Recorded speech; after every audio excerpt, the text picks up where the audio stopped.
The air in the Yaqui Valley tastes like dust and defeat.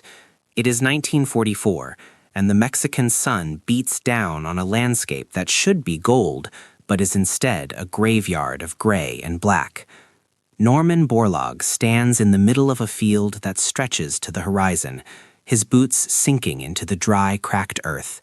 He is 30 years old, a forester from Iowa, who has found himself thousands of miles from home, staring at the apocalypse. He reaches out to touch a stalk of wheat. It crumbles between his fingers, leaving a smear of rust-colored powder on his skin. This is Puccinia graminis, the stem rust fungus, a silent, microscopic killer that moves on the wind and devours entire harvests in a matter of days. Around him, the silence is heavy. It is not the peaceful silence of the countryside. It is the silence of a famine waiting to happen. The farmers here watch him with eyes hollowed out by hunger and desperation. They have seen scientists come and go, promising miracles and delivering nothing but reports. Borlaug feels the weight of their gaze like a physical burden on his shoulders. He knows the statistics. He knows that half the population of Mexico is undernourished. He knows that if this crop fails again, people won't just be hungry.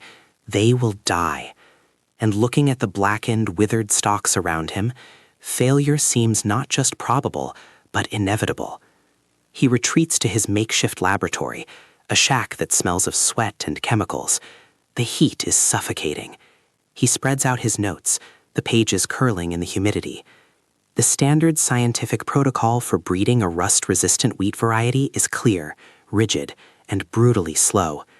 You cross two varieties, you plant the seeds, you wait for the harvest, you select the best, and you repeat, once a year, one generation per year. By the book, it will take 10 years to stabilize a new strain. 10 years. Borlaug looks at the calendar on the wall. 10 years is a lifetime. In 10 years, the children he saw in the village today will be grown or dead. The rust isn't waiting. It is mutating, evolving, moving faster than any bureaucratic timeline.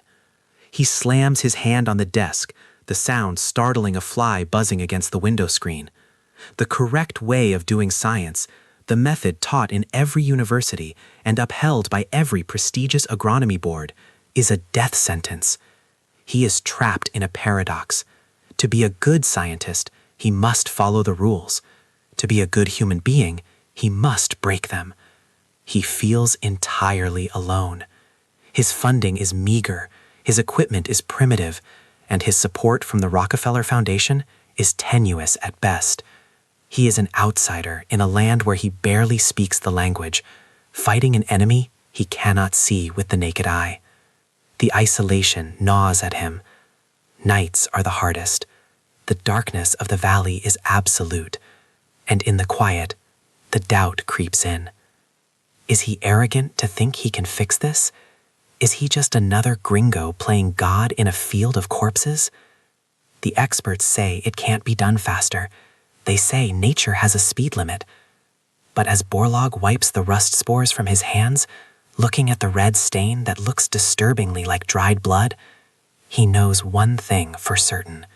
He cannot wait 10 years.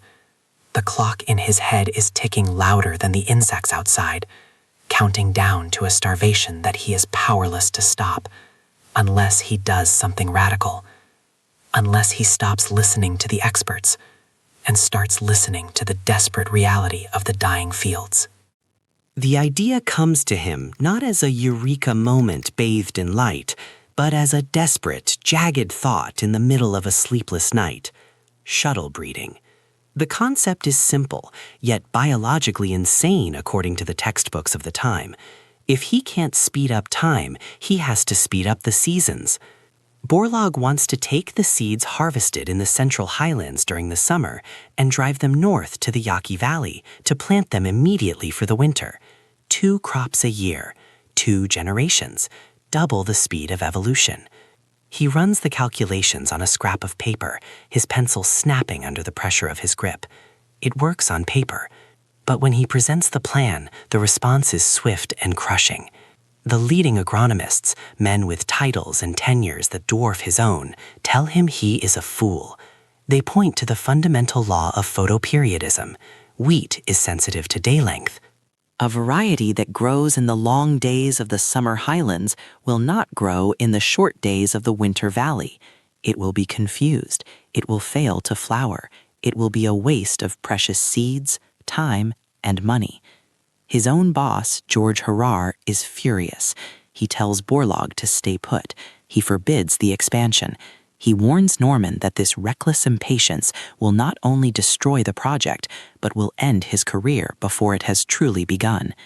You will burn out the program, Harar warns. The order is direct. Do not go. Borlaug stands by his truck in the pre-dawn light. The air is cool, but his skin is burning.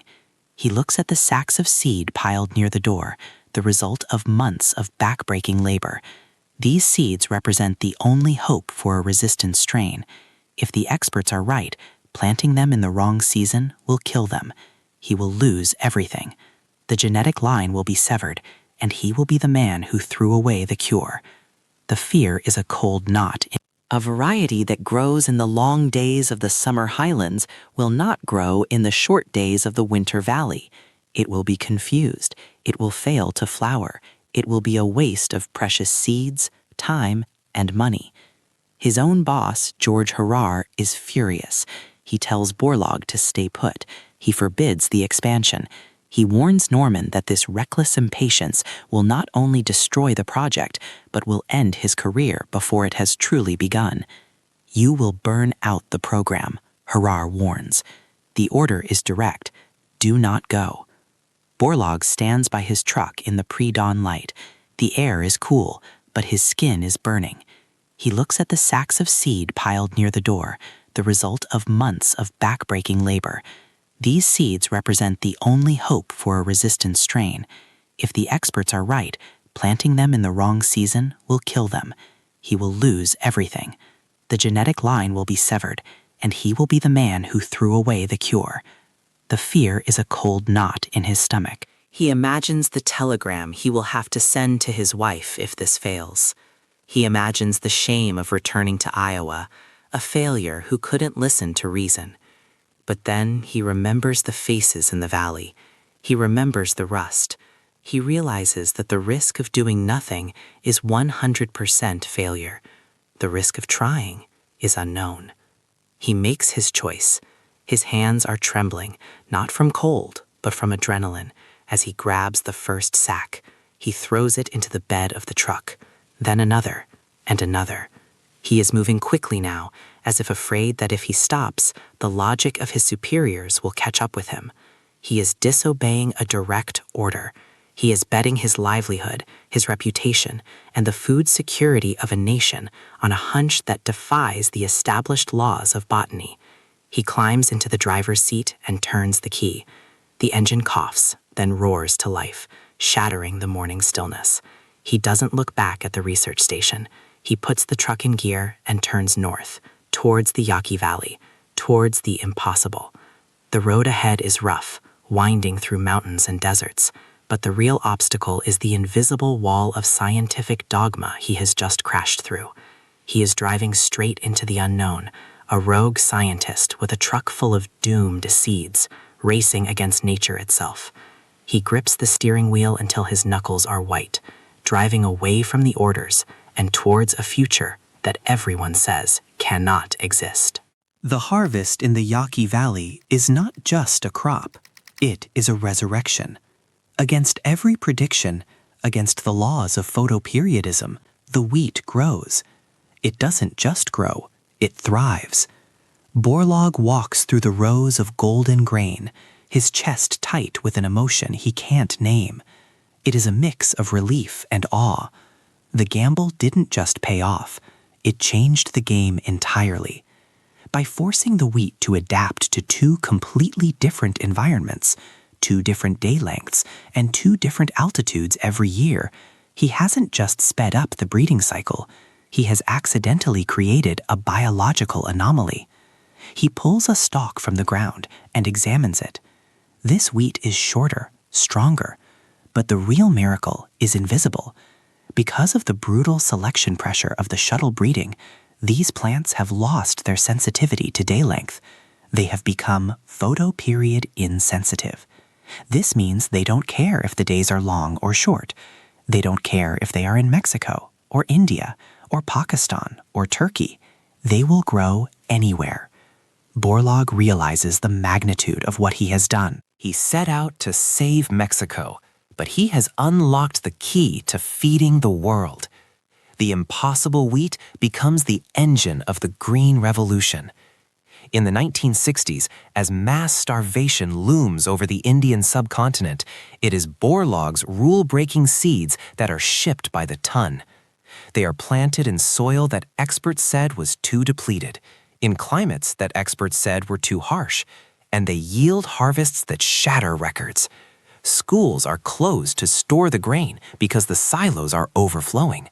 The specter of famine, which had haunted humanity for millennia, is pushed back. Years later, when the Nobel Committee calls, they don't cite his obedience, they cite his stubbornness. They honor the man who refused to accept that starvation was natural. But for Borlaug, standing in that field of impossible gold, the award isn't the point. The point is the silence. The silence of the famine that never happened. The silence of the parents who didn't have to bury their children. He looks out over the valley one last time. The wind ripples through the wheat, sounding like a fast, collective exhale. He defied his boss, he defied the textbooks, and he defied nature's timeline. And because he did, 1 billion people who were destined to starve are going to live. This is the terrifying power of the moment. We are often told to trust the process, to respect the hierarchy, to wait our turn. But history is rarely made by those who wait. It is made by those who look at the impossible and decide to load the truck anyway. It is made by those who understand that sometimes the most dangerous thing you can do is follow the rules. What impossible problem are you accepting right now simply because an expert told you it couldn't be solved? Perhaps it's time to stop listening and start driving.